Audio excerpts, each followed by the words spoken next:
Halo Sobat Edu, kita akan segera memulai pembahasan yang seru banget hari ini, yaitu tentang sejarah puasa Ramadan.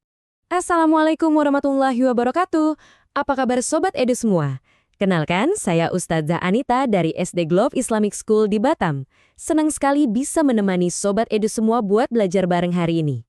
Nah Sobat Edu, kan setiap tahun kita puasa di bulan Ramadan ya. Tapi pernah kepikiran gak sih?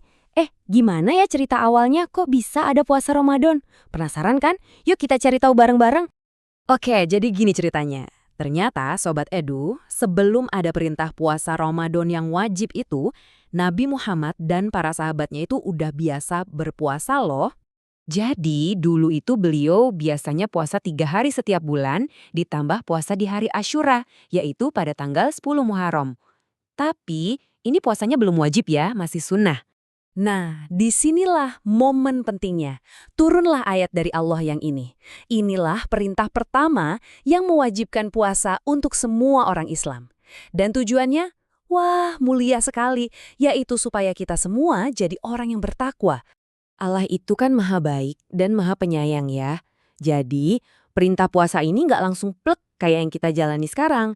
Aturannya itu turunnya pelan-pelan, ada 3 tahap gitu. Biar semua orang bisa belajar dan terbiasa. Yuk, kita lihat tahapannya. Tahap pertama, orang-orang boleh milih loh, mau puasa boleh. Kalau ngerasa berat, boleh juga nggak puasa, tapi ganti dengan bayar fidyah, yaitu kasih makan orang miskin. Terus tahap kedua, aturannya jadi lebih tegas. Puasa Ramadan itu wajib buat yang mampu.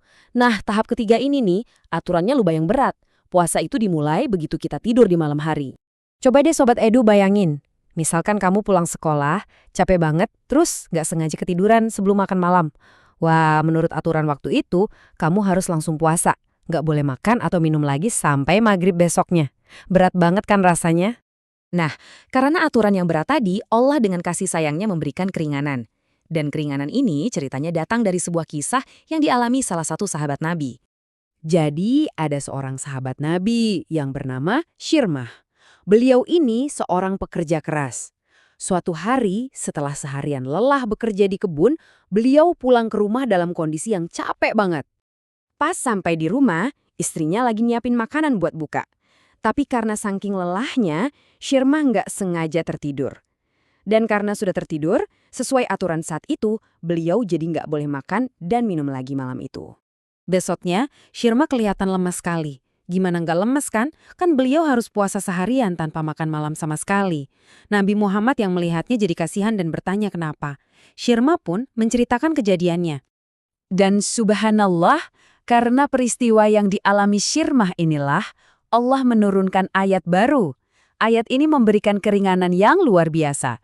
Allah memperbolehkan kita untuk makan dan minum sepanjang malam sampai waktu fajar tiba. Nah, dari sinilah lahirnya hadiah istimewa yang kita kenal dengan nama sahur.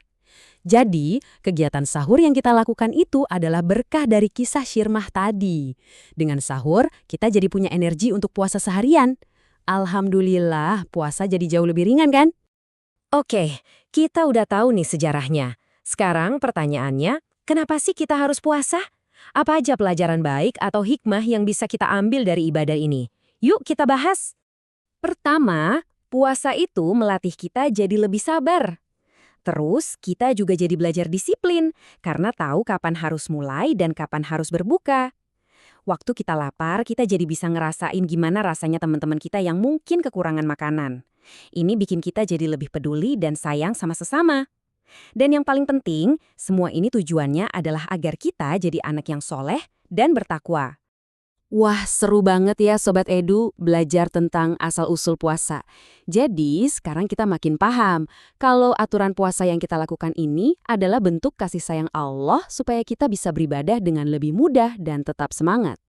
Kalau Sobat Edu suka pembahasan kita hari ini, jangan lupa ya untuk subscribe channel ini dan bagikan juga ke teman-teman yang lain, biar ilmunya jadi makin luas dan bermanfaat. Oke deh, kayaknya cukup sekian dulu dari Ustazah Anita. Terima kasih banyak ya sudah menyimak. Sampai jumpa lagi di kesempatan lainnya. Assalamualaikum warahmatullahi wabarakatuh.